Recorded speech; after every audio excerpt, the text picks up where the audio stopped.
This is Optimal Living Daily, episode 108, The Right Kind of Fame by Joshua Fields Millburn of Minimalists.com.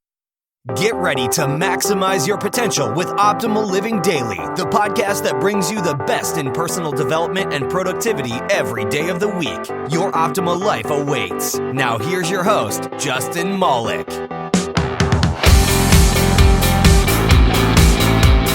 Hey, welcome to Optimal Living Daily.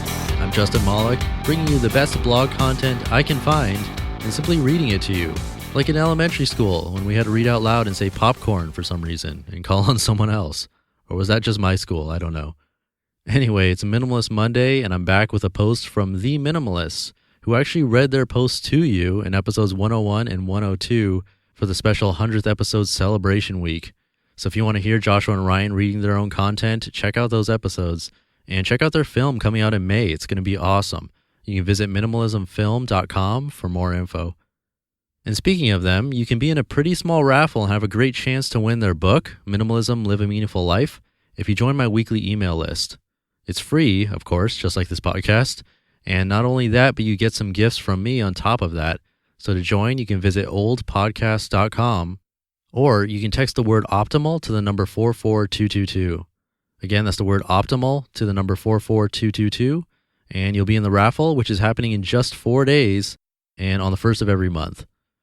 And that's it for the intro. Let's get this going and start optimizing your life. The Right Kind of Fame by Joshua Fields Millburn of theminimalists.com. I'm sitting with 8 new friends in a sushi restaurant in downtown Fargo. I'm in town to speak at a conference.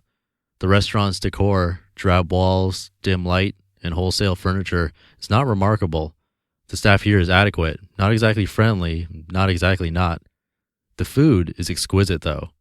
I'm working my way through a salmon roll while my new friends from the conference make light conversation, joking and laughing about this and that. Not one for small talk, I'm mostly listening and masticating. A lifelong novice with chopsticks, I force another piece of sushi into my mouth and then feel a tap on my shoulder. A petite blonde girl is standing behind me, a look of trepidation on her pretty features. She appears either excited or nervous, or perhaps both at the same time. Maybe a decade younger than me, she's too stylish to be employed by this establishment. Dark denim, a white jacket, an asymmetrical haircut. I attempt to say hello, but with an awkward mouthful of rice, I sound like a drowning man. My friend Colin, seated to my right, picks up my slack. Quote, sorry, but he's always this inarticulate around women, unquote. I finally choke down the half-chewed salmon and squeeze out a tentative greeting. Hi. Hi, she responds with a bashful smile. I'm sorry to bother you, but are you the guy on the cover of this book? She's clutching a copy of Minimalism, Live a Meaningful Life, holding it proudly with both hands, presenting it like a doctor would a newborn to its mother. A few people at the table snicker. Yes, that's me, I say, inspecting the cover as if verifying its authenticity. Wow, this is so cool. Would you sign it for me? And can I get a picture with you? Oh, this is so awesome. I can't believe it. I was just sitting over there reading your book and now you're here, in this restaurant, in Fargo, she says. I look over at Colin suspiciously, assuming he's the one responsible for this practical joke. Sure, I get recognized from time to time, but come on. In a hole-in-the-wall sushi joint in North Dakota, in front of a bunch of impressive people who are clearly impressed by what's transpiring, by a pretty girl who just so happens to be reading my book at the same time I'm in town for a conference? Really? I say, staring at Colin with incredulity. What? He asks, an innocent look on his face, almost batting his eyes. You set this up. Set what up? This. You asked this girl to walk over here with my book. No, I didn't. Come on, man. No one's really going to believe this. The timing is too perfect to be plausible. You're making us look silly. By now, the rest of the table is listening, and the girl is standing behind me, book in hand. I have no idea what you're talking about, Colin insists. He's a terrible liar, so by his shocked expression, I can see he's telling the truth. He didn't set this up. This girl was not planted. None of this is rigged. This must be what it feels like to be, famous. Oh dear. I take the napkin off my lap and stand. Hi, I'm Joshua. I know, she laughs and extends a hand. I'm Katie. I'm a hugger, Katie, I say and open both arms. She gives me a big hug. Thanks for making me look much more impressive than I actually am, Katie. She displays a white-toothed grin. Quote, I'm only about halfway through the book, but it has already put things into a new perspective for me. It's like I'm asking myself all these new questions I never even thought about asking before. You know, like about my material possessions and about what I'm passionate about and questions about my relationships. It's like this whole new way of looking at things, unquote. That's when it clicked for me. It's not me who's famous. I'm not what's interesting to people. Rather, it's the message that's compelling, and I'm just a messenger, and I'm fine with that. In fact, I imagine I'd be miserable to be truly famous. That is, to be famous for the sake of being famous. Several examples come to mind: Paris Hilton, the Kardashians, the entire cast of Jersey Shore.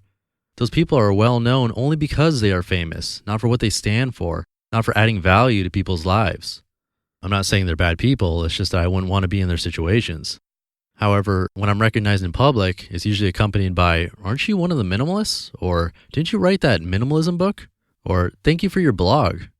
Truth be told, I never thought I'd be a public figure of any sort, not even close. But now that I'm eminent to a very small degree, I'm happy that what I'm known for is the right thing. Each time I'm recognized, I'm reminded that our message is spreading, a message I sincerely believe in. We all have an identity, but what we often don't realize is that our identities are shaped by our daily actions. My daily actions of the last several years have made me a messenger for simple living, a designation I wear with pride. Standing next to Katie as we pose for a photo together, I notice I'm a foot taller than her, which seems apropos since she isn't taking a picture with me anyway. She wants a photo next to minimalism, a movement taller than us all.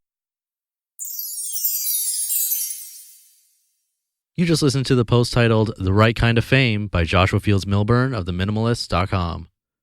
I thought this was perfect because I had a dream that I was hanging out with the Minimalists and playing a board game with them, and then Joshua saw my friend and was starstruck.